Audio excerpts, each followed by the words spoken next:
자, 그러면 이어서 11번째 기독교 변증학 강의를 계속하도록 그렇게 하겠습니다. 앞 시간에 우리가 다루었던 분이 윌리엄 페일리와 리처드 스윈번, 옥스퍼드 대학의 기독교 철학 교수였던 스윈번의 논쟁을 살펴보았습니다. 우리 교과서에는 좀 구체적으로 제가 언급을 한 부분이 있는데, 윌리엄 페일리가 굉장히 다양한 사례들을 통해서 논쟁을 하고 있습니다. 이 부분에 대해서 조금 더 살펴보고 이제 다른 논쟁으로 우리가 넘어가도록 그렇게 하겠습니다.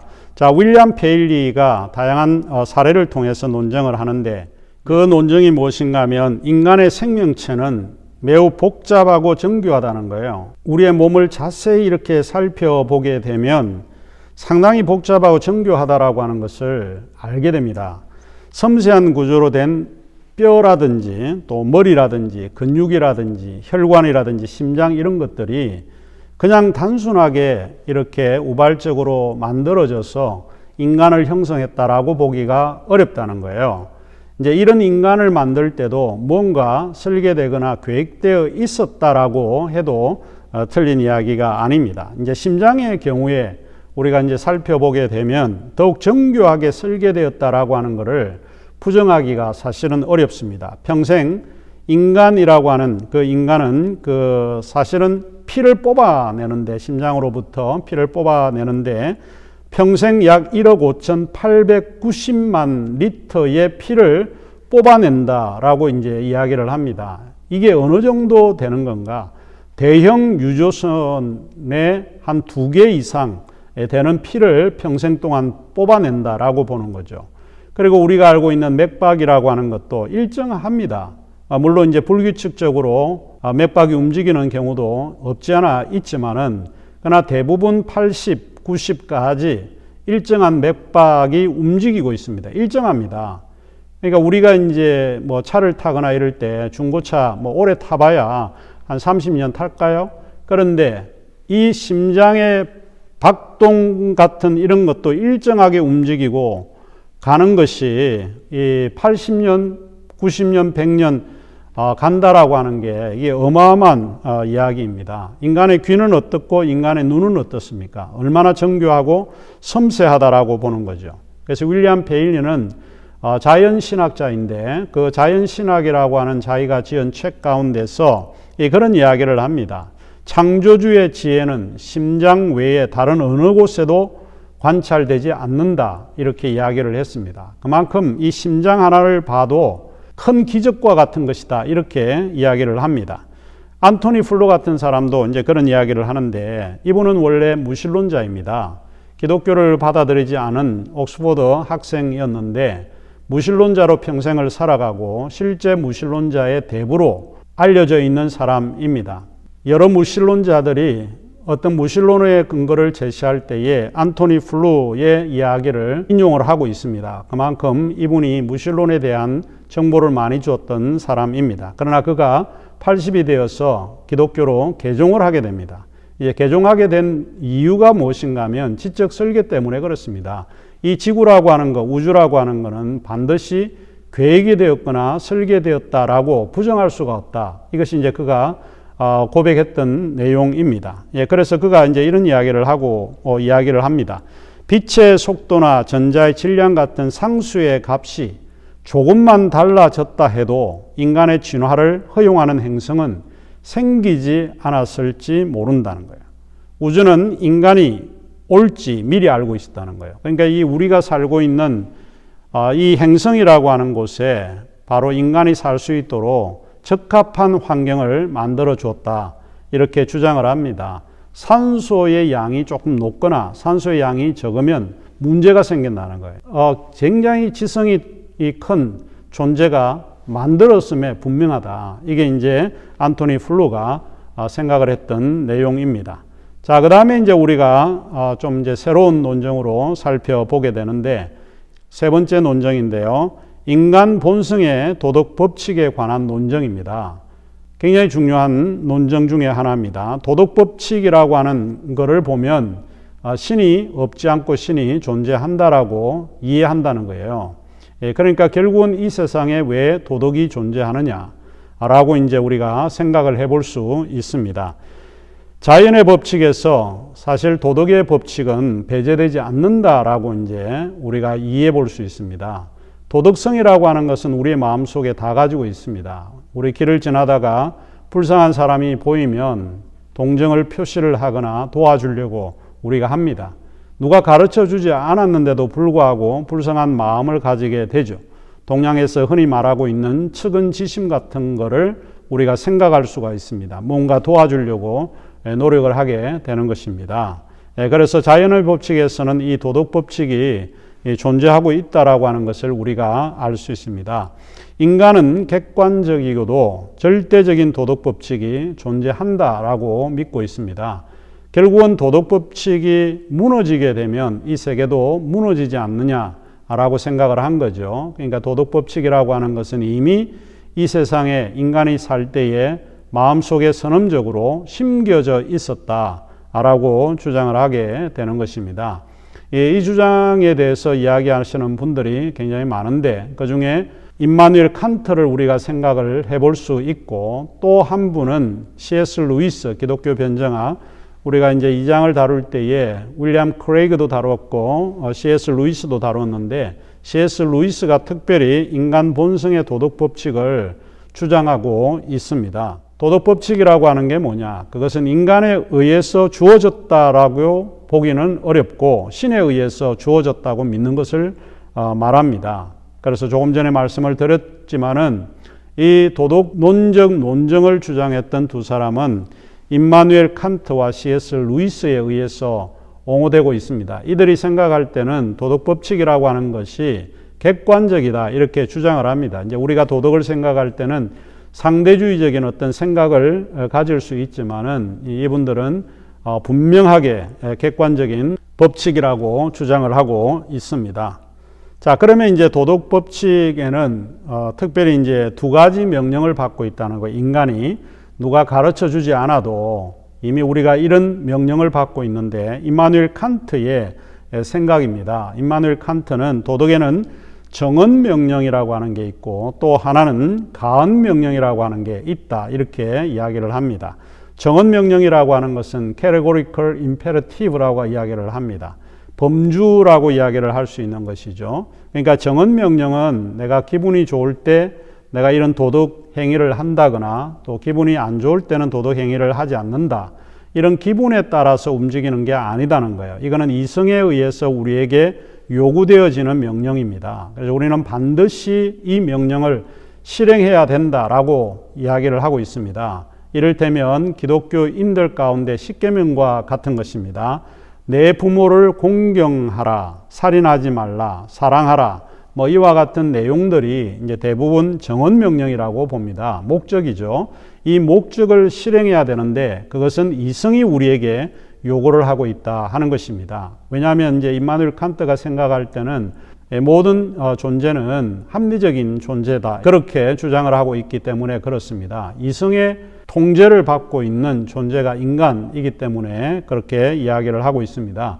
그런데 이제 가언 명령이라고 하는 것은 그러면 이것은 정언 명령을 이루기 위한 수단이라고 이제 볼 수 있습니다. 정언 명령은 목적이고 가언 명령은 수단이다 이렇게 정리를 해주시면 될 것 같습니다. Hypothetical imperative라고 하는 것인데 이것은 일종의 우리가 정언 명령을 달성하기 위해서 우리가 선택하는 수단의 명령이다 이렇게 보시면 됩니다. 이를테면 내가 정말 내 몸을 아름답게 가꾸어야 되겠다. 미적인 어떤 그런 측면에서 아름다움을 추구해야 되겠다라고 생각을 하면 아름다움을 추구하는 방법이 여러 가지 있습니다.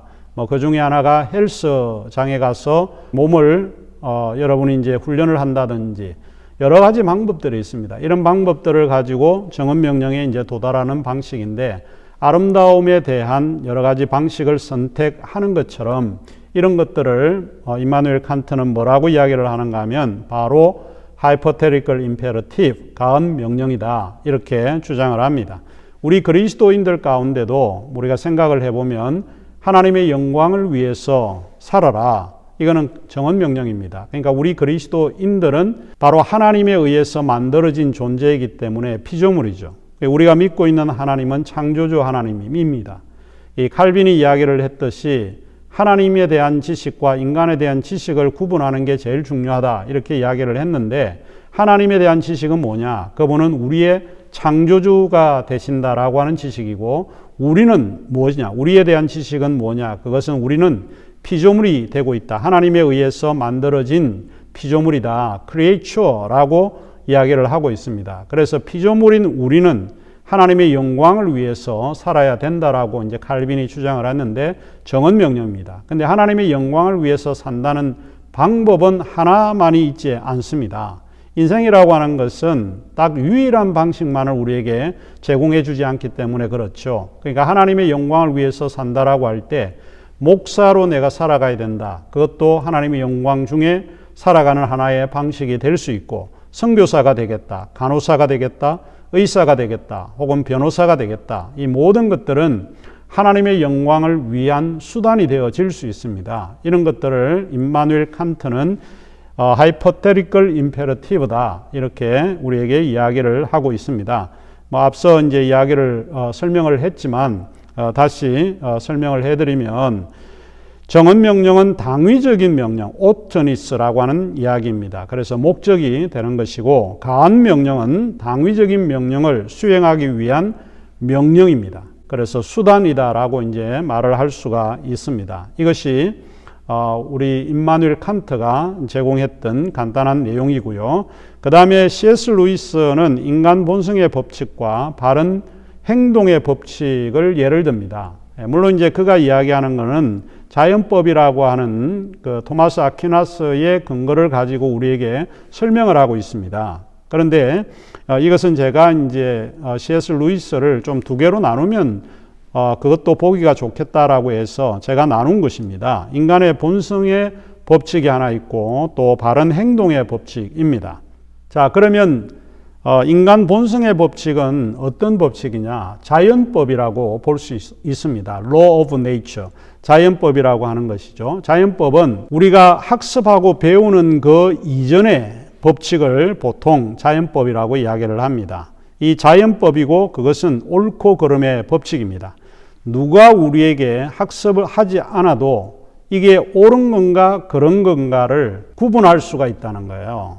이 분별할 수 있는 것을 바로 옳고 그름의 법칙, 다르게 표현을 하자면 자연의 법칙, 자연법이다 이렇게 생각하시면 됩니다. 그러면 자연의 법칙이라고 하는 게 뭐냐? 인간 본성의 법칙이다. 인간 본성이 당연히 가져야 될 법칙이 바로 자연법이다 라고 하는 것을 기억하시면 되겠습니다. 그런 다음에 바른 행동의 법칙은 그러면 뭐냐? 위에 자연법에 다 속해 있는 거지만 좀 구체적으로 제가 분리를 해서 논의를 한번 해보고 싶었던 것입니다. 이 바른 행동의 법칙은 누구나 올바른 행동을 하고자 하는 본능, 이런 거를 갖고 있습니다. 인간이기 때문에 올바로 행동을 해야 되겠다라고 하는 욕구를 가지고 있습니다. 물론 그가 그런 삶을 살지 못할 수는 있지만 그래도 좋은 인생, 좀 바른 인생을 살고자 하는 그런 생각을 가지고 있는 게 당연하다라고 이제 볼 수 있습니다. 이를테면 이제 이런 거죠. 어느 사람이 산책을 하다가 호숫가 옆으로 이렇게 지나갔다고 예를 한번 들어보도록 하겠습니다. 그런데 갑자기 어느 한 사람이 허우적거리면서 죽어가고 있는 것을 목격했다고 한번 가정을 해보겠습니다. 그러면 그 사람이 죽어가는 광경을 보면 대부분의 사람들이 무언가 어떤 수단을 동원을 해서라도 그 사람을 건져내려고 살리려고 아마 할 것이라고 봅니다. 이것이 인간 본성의 법칙이죠. 그런데 나는 바른 행동을 해야 되겠다라고 생각을 했는데 그렇게 하지 못했다고 생각을 해봅시다. 왜냐하면 나는 수영을 내가 배우지 않아서 내가 사람을 건져주려고 하다가 오히려 내가 죽을 수 있다라고 하는 생각 때문에 그냥 못 본 척하고 길을 지나갔다고 생각을 합시다. 그런데 집에 가서 곰곰이 생각하지 않겠습니까? 그때 마음속에 후회라고 하는 게 든다는 거예요. 왜냐하면 바른 행동의 법칙이라고 하는 게 우리로 하여금 그런 행동을 못할 때 뉘우침이라든지 후회라고 하는 그런 것들이 밀려오게 되는 것입니다. 그래서 앉아서 그 사람 어떻게 되었을까? 살았을까? 죽었을까? 도대체 어떻게 되었을까? 왜 그때 내가 도와줘야 하는데 라고 하는 이런 후회감이 들게 됩니다. 이제 그런 의미에서 이제 그가 이야기하는 것이 바로 인간은 바른 행동을 한다라고 하는 이런 명령을 받고 있다라고 하는 이야기입니다. 이제 그럼에도 불구하고 우리가 이제 생각하고 있는 이 도덕법이라고 하는 게 객관적인지 아니면 상대적인지 여전히 문제가 됩니다. 그런데 C.S. 루이스가 이야기를 하는 것은 물론 이제 상대적인 어떤 의미에서 공격을 받을 수는 있지만 이 상대적인 그런 도덕이라고 하는 게 그리 크지 않다라고 이제 C.S. 루이스가 주장을 하고 있습니다. 여기에서 오늘 우리가 강의를 할 때 하나 더 이제 덧붙여서 아퀴나스가 이 자연법을 이야기를 했습니다. 이 자연법이 뭔지 우리가 이 시간을 통해서 잠시 좀 설명을 해드리는 게 좋을 것 같습니다. 하나 이제 예를 들어서 자살이라고 하는 경우를 우리가 생각하고 한번 이야기를 해보고 싶습니다. 이제 첫 번째 자살이라고 하는 것은 자연법에 위배되는 행위입니다. 그러니까 자살을 한다라고 하는 것은 결국 나쁘다라고 우리가 근거를 삼는 이유가 무엇인가 하면 자연 법칙에 위배되기 때문에 자살을 해서는 안 된다라고 이제 토마스 아퀴나스가 주장을 하게 되는 것입니다. 논리적으로 이제 우리가 이야기를 전개시키면 이렇습니다. 자연 법칙에 위배되는 행위입니다. 자살은 자연 법칙에 위배되는 행위. 그리고 자신을 사랑하고 존속시켜야 한다는 것은 자연 법칙이에요. 그러니까 자연 법칙은 자기가 나를 내가 나를 사랑해야 하고 또 내가 존속해야 한다라고 하는 것이 자연의 법칙입니다. 그런데 자살은 자신을 사랑하고 존속시키려는 행위가 아니잖아요. 왜냐하면 자연법의 위반이기 때문에 그렇습니다. 그러니까 자살은 자연의 법칙에 논리적으로 따져 볼 때에 위배되는 그런 행위입니다. 자연 법칙에 위배되는 행위입니다. 그러므로 자살은 도덕적으로 옳지 못하다. 논리적으로 이제 그렇게 전개되어 질 수 있습니다. 그리고 이제 두 번째 우리가 이 자살의 경우를 생각을 해보면 토마스 아퀴나스는 자연법에 위배되는 것뿐만이 아니고 사회에 대한 해악이다 이렇게 주장을 합니다. 사회에 이제 악을 끼치는 행위가 자살이다 이렇게까지 이야기를 하고 있습니다. 첫 번째 그 이유가 뭐냐? 사회의 일원으로서 다른 구성원에게 해를 끼치는 행위를 한다는 것은 옳지 못하다. 자살은 그로 인해서 영향을 받는 사회 또는 사회 구성원들에게 해를 끼치는 경우입니다. 예를 들면 사장이 갑자기 자살을 했다. 그러면 자살한 그거로 끝나지 않고 그 회사를 위해서 일했던 모든 사람들이 어려움을 당합니다. 월급을 받지 못한다든지 그 월급을 받지 못함으로써 또 가정에 돌아가서 면목이 없는 일이라든지 힘들어하는 그런 일들이 벌어질 것을 우리가 예측을 할 수 있죠. 이런 점에서 자살은 그로 인해서 영향을 받을 사회가 있고 또 사회 구성원들에게 해를 끼치는 행위다라고 이제 이야기를 합니다. 이제 그러므로 자살은 도덕적으로 옳지 못하다 이렇게 이야기를 합니다. 그 다음에 이제 세 번째로 이제 자살이라고 하는 것은 자연법에 위배되는 행위이고 또 사회에 해악을 끼치는 행위다. 그리고 세 번째로 자살은 신에 대한 의무를 저버리는 행위입니다. 하나님이 우리에게 생명을 주었는데 내가 이 목숨을 끊는다라고 하는 것은 신에 대한 의무를 저버리는 행위다라고 볼 수 있습니다. 그러면 인간의 생명은 어디서부터 왔냐? 그건 하나님으로부터 온 선물입니다. 그런데 인간이 그 생명의 선물을 저버리는 행위이기 때문에 하나님에게 책무를 다하지 못하는 행위라고 말을 할 수 있습니다. 인간의 삶과 죽음에 대한 결정권은 그러면 누가 할 거냐? 신만이 소유하고 있다. 이렇게 우리가 많이 배워왔던 이야기입니다. 그래서 자살은 삶과 죽음에 대한 결정권을 신으로부터 어떻게 해요? 절취하는 행위입니다. 뺏는 행위입니다. 그러니까 우리가 벌써 신에 대한 의무를 위반하는 행위를 하고 있는 게 자살이다. 이 토마스 아퀴나스의 이론에 따르면 이제 그렇게 주장을 합니다.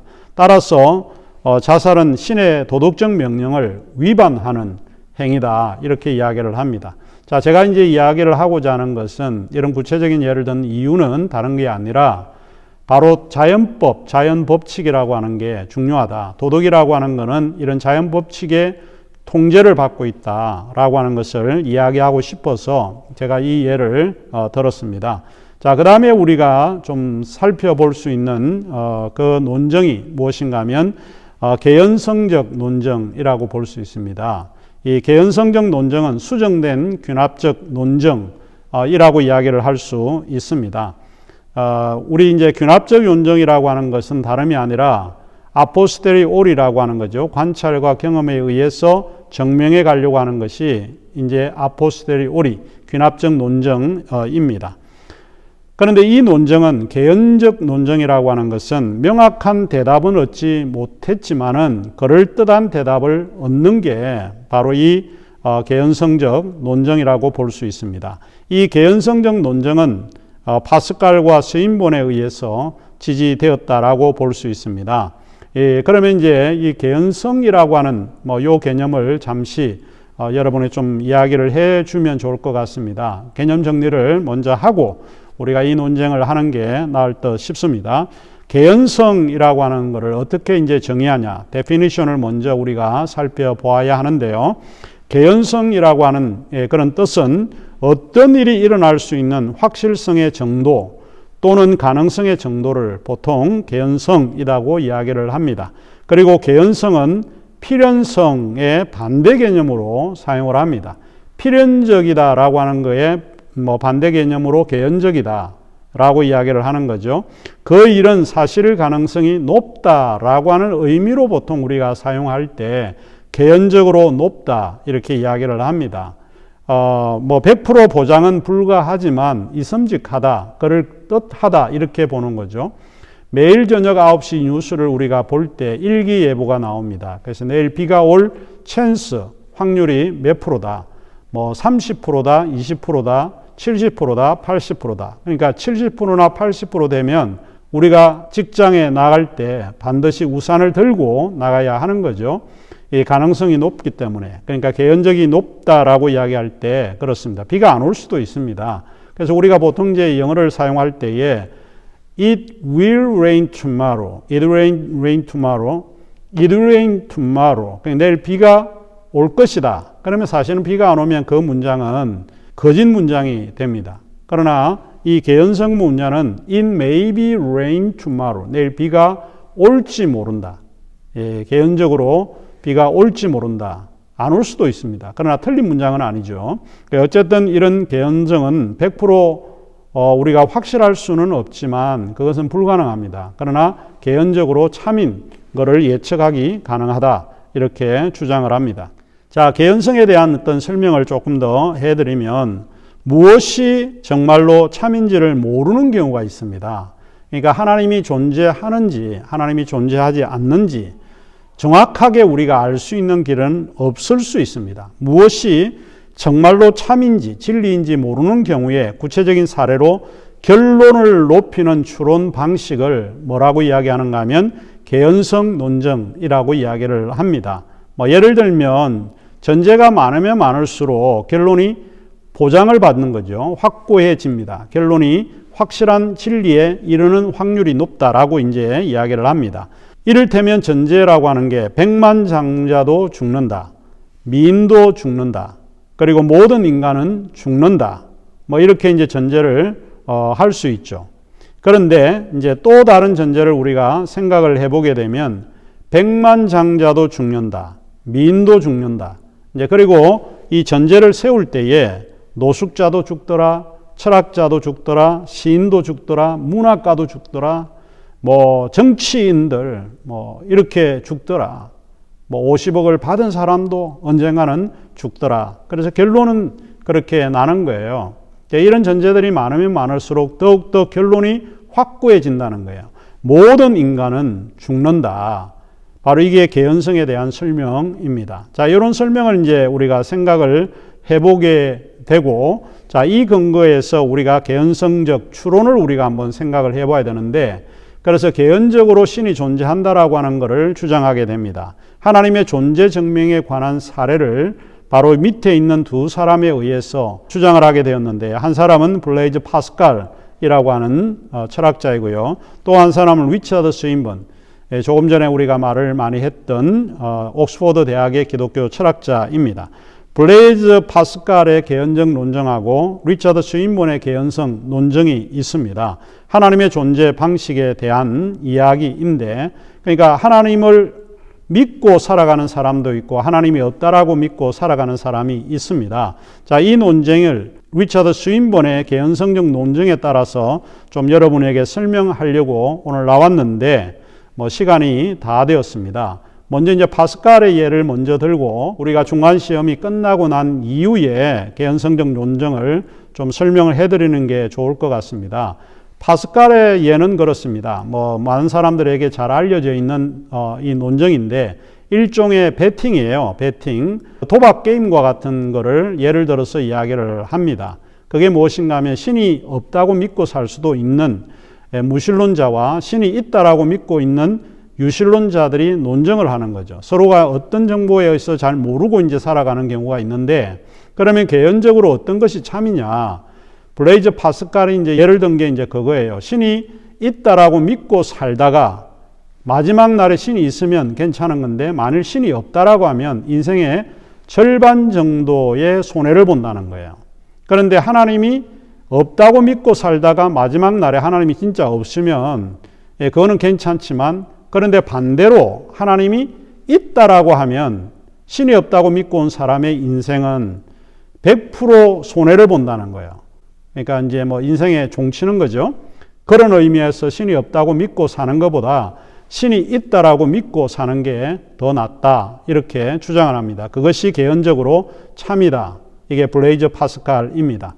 그러면 이제 수업은 오늘 여기서 마치고, 한 가지 우리가 이제 신존재 증명을 다 증명을 못했기 때문에 두 번째는 여러분이 교재를 좀 보시고 개연성적 논정까지 네 가지 이제 논정이 됐는데, 우리가 개연성적 논정도 리처드 스윈본의 이런 확률 공식을 좀 설명을 해드리고 싶었는데 다 못해서 다음 주에 제가 하도록 그렇게 하겠습니다. 대신에 요 네 가지 논정 중에 한 논정을 택해서 그 이유와 근거를 좀 제시해주면 될 것 같습니다. 자, 그러면 중간 시험 잘 보시고 다음 주에 우리가 다시 뵙도록 하겠습니다. 강의는 여기서 마치도록 하겠습니다.